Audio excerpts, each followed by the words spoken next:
¿Ahora? Sí, ahora sí. Vale, que he pasado rápido las otras porque el programa y tal, que ya lo tenéis en la convocatoria y tal, con lo cual así abreviamos que vamos justillo de tiempo, ¿vale? Empiezo yo. Lo de los ponentes ya estaban ahí los nombres, me presento. Yo soy Luz Bueno, vengo de la Asociación Valenciana de Altas Capacidades, soy psicóloga y me dedico a hacer formación en centros, además de acompañar y asesorar a las familias durante todo el proceso, desde que tienen la sospecha de que sus hijos pueden tener una alta capacidad, saber cómo poder guiarles y después en cómo asociarse, ¿no? Cómo entrar dentro del mundo de la asociación, de este grupo, de sentirse una familia, parte de la familia, ¿vale? O de un grupo. ¿Por qué nos planteamos la necesidad de una jornada dirigida a pediatras? Porque, como ha estado diciendo Fernando, hasta ahora simplemente se ha asociado siempre al mundo educativo, ¿no? La alta capacidad es como problema o campo a tratar con familias y colegios. Llevamos ya mucho tiempo detectando que el papel que puede hacer un pediatra es muy importante, porque vosotros sois los primeros que tenéis contacto con estos peques, ¿no? Y la detección empieza muchas veces desde que son bebés. Hay veces que tarda un poco más, a veces según el desarrollo que vayan llevando, pero desde que son bebés es cuando esto empieza. Y ahí es la familia y el pediatra los primeros que tienen contacto con esto, incluso antes de escolarizarse. Por tanto, esos factores esos diferentes agentes que pueden ayudar o colaborar en esta detección serían, por un lado, la familia, como estaba diciendo, que muchas veces detecta cosas que son distintas, ven el desarrollo distinto en sus hijos en cuanto a la evolución. Muchas veces no saben ni siquiera... he empezado ya, el empezar siempre me pone nerviosa, no os he dado las gracias. Muchas gracias a todos por estar aquí. Bueno, a los que sean, sobre todo por la organización, por esa necesidad que decíamos como asociación de que se organice, agradecer que esto haya podido tener lugar y sobre todo a vosotros por dedicar una mañana a este tema, ¿no? tan desconocido para muchos. Espero que hoy os abramos un poquito la puerta a este mundo. Retomo el hilo, ¿vale? Recojo caña, que digo yo a veces.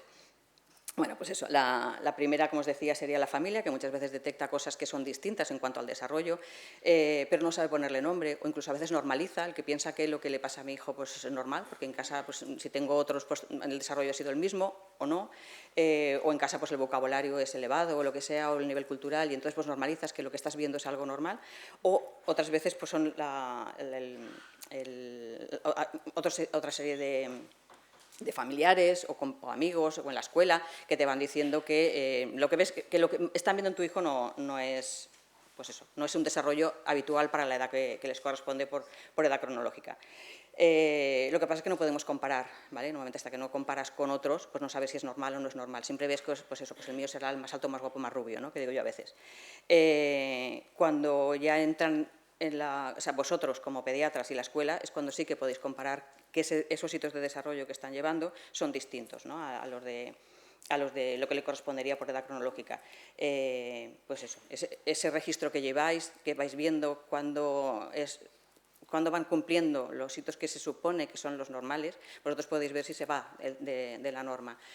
Muchas veces, que es lo que más se suele tener en cuenta, igual que en el sistema educativo, es cuando van por detrás, pero muchas veces en estos casos es al revés, es que van por delante, ¿no? O sea, su desarrollo suele llegar antes porque suelen tener un desarrollo precoz.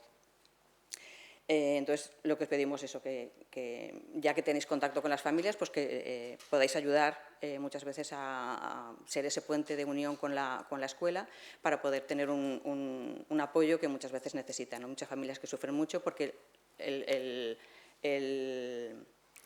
sistema a veces hace o dificulta el que pueda ir la familia directamente al colegio a decir yo creo que, ¿vale? Entonces, antes que ir la familia como pensando que su hijo es el único que parece que esté por encima, pues que si tiene un apoyo del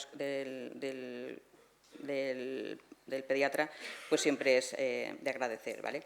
Sobre todo cuando desde el colegio lo que se percibe son mala conducta, conductas disruptivas, niños que somatizan, como luego más o menos lo llevo también un poquito y se va a ir tratando durante toda la jornada, pues lo iremos viendo, ¿vale? Todo esto, yo voy a empezar, mi papel como familias es sensibilizar, ¿no? de esta necesidad de detección. Es un colectivo que está rodeado de muchos mitos porque hay muy poca formación. Normalmente en medicina yo creo que prácticamente os lo nombrarán quizá como que está ahí, pero donde el campo donde está más o donde hay más necesidades en el sistema educativo, ¿vale? Y no hay prácticamente formación, ni en psicología, ni en psicopedagogía, ni nada, salvo la formación que después cada uno quiera ir ampliando. Pero, sin embargo, sí que es un campo en el que hay mucha información, muchas veces errónea, de cómo se supone que tienen que ser estos niños, siempre rodeados de libros, de fórmulas matemáticas, incluso con un aspecto concreto, ¿vale? No tenemos mentalmente cómo creemos que tienen que ser. De hecho, ese aspecto ya da una imagen de niño que se va a portar bien, que va a ser perfecto, que va a ser modélico, y no siempre son así, ¿vale? El perfil es muy heterogéneo y podemos encontrarnos con muchas de diferentes características.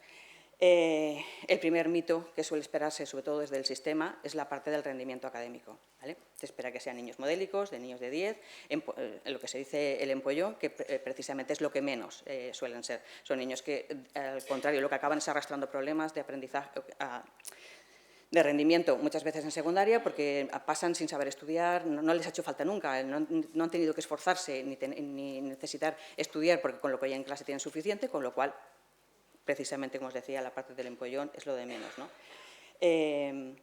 Lo que sí que es verdad que comparten como grupo, no hay un número de características cerradas, pero sí que comparten ciertas características, yo he puesto algunas, como una motivación intrínseca hacia el aprendizaje, que muchas veces no coincide con el contenido curricular, que es ahí donde suelen venir los choques, mucha curiosidad, por eso preguntan mucho, que a veces eso se percibe como que retan al profesorado, entonces parece que esas conductas son disruptivas y entonces es cuando os suelen llegar a vosotros, ¿vale? Muy creativos, la creatividad no solamente es el dibujo, sino la forma de expresarse, la forma de plantearse las diferentes cuestiones de la vida, la muerte, que incluso se la plantean mucho antes de que les corresponde por edad, o el perfeccionismo.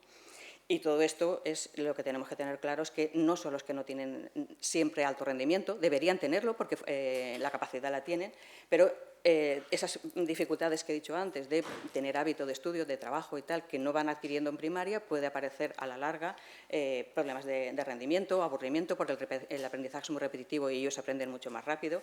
Y eso se traslada pues, a veces en mal comportamiento dentro del aula, se interpretan como que son niños disruptivos. Luego, en la parte del CI se hablará mucho más de la evaluación y todo esto, pero el mito, como ha dicho Fernando Javier, del 130 ha estado vigente durante mucho tiempo, con criterio estricto de si tiene 129 no, 130 sí. Yo les digo como si fuera de 120 a 130 se pasa de estado de líquido a sólido, pasan de ser niños normales a ser niños con altas capacidades o superdotados, que se decía antiguamente, y no es así, sino que es un espectro donde se pueden haber una variedad de situaciones en las que pueden ser buenos más en una cosa que en otra o rendir mejor en un área o en otra en las pruebas de inteligencia, como también luego veréis. El perfil es heterogéneo, lo que sí que está demostrado es que su cerebro funciona de manera diferente, no en cantidad, sino en calidad. Almacenan y recuperan la información con mayor rapidez y eso hace que aprendan mucho más rápido. Voy a ir más rápido porque me parece que me voy a ir de tiempo. Como carácter se suele interpretar como que son niños raros, frikis, introvertidos, que tienen problemas de habilidades sociales, que tienen problemas emocionales, que no tienen amigos, que solo se relacionan con adultos. En algunos casos sí, pero como estaba diciendo, el perfil es heterogéneo. Lo que sí que es verdad es que suelen tener una gran sensibilidad, son niños muy sensibles, muy intensos, a la hora de demostrar sus emociones. Pueden pasar de ser el mejor día de mi vida al peor de mi vida en 0, en función de lo que me acaba de pasar hace un minuto, y además son muy críticos con las normas, lo cuestionan todo. Entonces, todo esto hace que ese carácter pues, a veces se malinterprete, ¿no? En lo del sentido de la justicia, la frase de «esto no es justo», creo que es de las primeras palabras que dicen cuando son pequeños, y eso se traduce, ¿no? Incluso en pistas que os pueden dar las familias cuando os van comentando lo que van viendo en casa, ¿no? Todo esto, pues como os decía, lo mismo lo que podemos ver nosotros son disincronías. Puede ser niños que te estén razonando y hablando sobre la vida y la muerte, pero sin embargo, pues porque se les ha caído la goma o les han quitado el libro o lo que sea, pues pillan una rabieta y eso es una disincronía pero luego Salvador ampliará más el tema, pero bueno, pues que sepáis que su desarrollo no es igual en todas las facetas, la parte emocional y social y el desarrollo evolutivo físico, pues a veces no van parejas. No es evolutivo, no es patológico, salvo que la diferencia sea muy grande y se alargue mucho en el tiempo.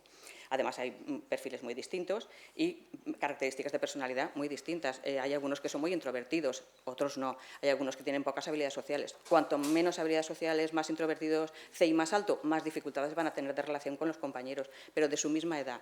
Por eso se dice que buscan más mayores en cuanto a edad cronológica, ¿vale? Normalmente se relacionan mejor con niños más mayores porque son con los que pueden compartir más intereses. Con los niños de su edad, pues a veces ni intereses, ni libros, ni lecturas, mucho más difícil de relacionarse por eso, pero no porque tengan por naturaleza más dificultades de relación. Se espera que funcionen solos, que no necesiten ayuda o que, sobre todo, en la parte que nos toca de familias, que muchas veces desde la escuela se dice que es porque tú lo estás potenciando, porque tú le enseñas, no le enseñes tanto, frénalo, que si no luego se aburrirá. Y normalmente la familia lo que hace es acompañar. Son niños que preguntan mucho, como había dicho antes, y esa curiosidad que tienen la trasladan a la escuela. Entonces siempre están preguntando y parece que aprenden mucho más rápido, como os decía, que contenidos que se dan en la escuela, que ellos ya lo traen de casa, porque la familia no sabe qué contenido curricular corresponde a cada curso académico y, sin embargo, pues como os decían, lo acompaña. Si no están preparados para leer, por mucho que tú te empeñes como familia, no van a leer. Y sobre todo en el lenguaje, se nota mucho. Yo me acuerdo con mi hijo mayor, normalmente en la asociación todos estamos implicados porque tenemos hijos, yo tengo 2, un chico y una chica, y me acuerdo que en el mayor, que siempre vimos que pues que iba por delante, pero me acuerdo que cuando ya se detectó, hacer memoria hacia atrás y recordar el control con el pediatra, por eso es la importancia de que os deis cuenta de todo esto, de decir, hace frases de 2 palabras, y yo decir, no, yo hablo con mi hijo. ¿Vale? Es decir, que esa parte os tiene que llamar la atención, porque no son los que hablan más pronto, sino cómo utilizan el lenguaje. Y lo mismo, no me voy a extender. ¿Vale? Todo eso pues, provoca que rechacen tareas que sean repetitivas o contenidos que ya dominan, que además a veces les exijamos que no es que ya lo tienes que saber, porque como tan listo que eres, pues si no se lo explicas, pues no lo vas a ver. Lo que pasa es que normalmente cuando se lo explique lo va a entender mucho más rápido, ¿no? Y pues tiene mucho miedo al error, baja tolerancia a la frustración, y pues, por lo tanto hay que intentar permitirles que se equivoquen y que ellos también se lo permitan a ellos mismos y trasladarles que el error es aprendizaje. Por lo tanto, ya para ir resumiendo, lo que tenemos que tener claro es que la alta capacidad no es un constructo social, o sea, es un constructo multidimensional, en el cual no solamente es la parte intelectual que tiene que estar, la parte cognitiva, sino que además se juntan otros factores emocionales y sociales, ¿no? La capacidad es un potencial y entre todos tenemos que ayudarles a desarrollarlo. No es algo que viene dado y ya está, sino que si no se desarrolla, aquí pondría ejemplos, pero no me da tiempo, ¿vale? Si no les ayudamos a desarrollarlo, pues a veces se pierde, ¿no? El Turón dice una frase esa de si no es el talento que no se cultiva se pierde, está, lo que pasa es que no se ha aprovechado. Pero no siempre lo demuestran y, como os decía, tenemos que ayudarles a desarrollarlo. Puede ser en una o varias áreas, hay enanos que les gustan mucho las matemáticas, eso no quiere decir que las lenguas no se les vayan a dar bien, pero se les da mejor una cosa y ahí es donde rinden mejor. O sea, el rendimiento, como os decía, puede ser también no uniforme, ¿no? No siempre sacar muy buenas notas en todo, pero sí que a lo mejor en determinadas asignaturas o determinados momentos.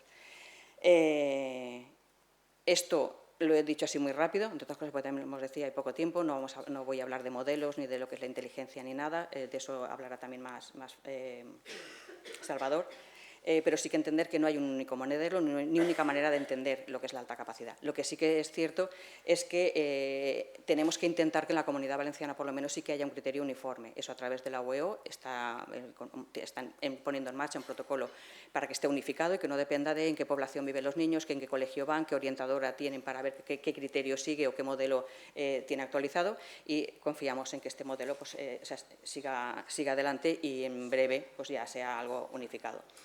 ¿Y por qué esa detección para prevenir? O sea, la detección, la idea es que sea lo más temprana posible, ¿vale?, con carácter preventivo, porque es alumnado con necesidades específicas de apoyo educativo y eso no lo podemos olvidar. Tienen necesidades reconocidas por la legislación y pueden ser tanto educativos, como os estaba diciendo, el rechazo a la escuela. Eso os puede llegar a la consulta, sobre todo de adolescentes, niños que no quieren ir al colegio, de pequeñitos la familia los tiene que arrastrar para ir al colegio, cuando son mayores son ellos los que no quieren ir. Eso en la asociación se ve un montón, sobre todo cuando no se han identificado, por eso os decía la importancia de la detección precoz, tener conductas que son disruptivas porque hablan mucho, molestan en clase y tal, porque lo que hacen es aburrirse y entonces pues, lo comentan así, o la bajada de rendimiento escolar que había dicho antes. Y a nivel social, pues es un colectivo, como todos los colectivos minoritarios, con mucho riesgo de rechazo por parte de los compañeros o de ellos mismos de aislamiento y, por tanto, de bullying. Y, sobre todo, lo que nos interesa es evitar etiquetas erróneas. El niño que parece TEA, el niño que parece hiperactivo y lo que tiene es una alta capacidad no detectada o no atendida, aunque además puede estar la doble excepcionalidad de lo que nos hablará Gemma más adelante, además de problemas de ansiedad, depresión, somatizaciones, son niños que a lo mejor tienen problemas de tics o de somatización, dolores de cabeza, dolores de barriga, y por eso os llegan, y no hay ninguna causa física que lo justifique y pues puede estar esto detrás, ¿no? Y se puede comprobar que esas somatizaciones cuando van al colegio se producen, en vacaciones o fines de semana no, ¿vale? Entonces, pues eso, que todas las cosas os llamen la atención. Y en la adolescencia pues, se multiplica con otra serie de conductas pues, como adictivas o de problemas de salud. Algunos pediatras pueden pensar, esto no va conmigo porque no es algo médico. Efectivamente, no es un diagnóstico clínico, es un diagnóstico, es una evaluación psicopedagógica o sociopsicopedagógica en la cual se valora el perfil para poder atender. La finalidad de la identificación o de la detección siempre va a ser la atención educativa, social, emocional, todas sus necesidades las que se tengan que cubrir. Pero lo que sí que está claro es que vosotros como pediatras tenéis que, una de las labores es detectar cualquier desarrollo atípico, como había dicho antes, en este caso pues irá por delante, intentar detectar esas dobles excepcionalidades que os pueden llegar, el niño que tiene TEA o que parece que tiene TEA, y los remitiréis al especialista para que se confirme o no, o si hay conocimiento, pues ya descartar que pueda ser, sobre todo eso, no confundir, ¿no?, la doble excepcionalidad con una alta capacidad no detectada. Y, como os he empezado diciéndoos, que sois un recurso muy bueno para las familias cuando pues, podéis hacer el parte interconsulta solicitando la evaluación para que la familia tenga peso, ¿no?, de cara al centro educativo cuando hay reticencia, que no siempre la hay, muchas veces es el colegio el que lo detecta, pero cuando hay problemas, pues que puedan tener ese apoyo. Y también lo ampliará Salvador después. Y nada, simplemente concluir con ese apoyo que muchas familias necesitan para, con vosotros que son los que tienen confianza, donde pueden trasladar esa necesidad que están viendo, esas características que están viendo en sus hijos, pues que podáis trasladarles esa confianza de decir, ¿qué te pasa? Cuéntame, que aquí estoy para ayudarte. Muchas gracias por vuestra atención y doy paso ahora a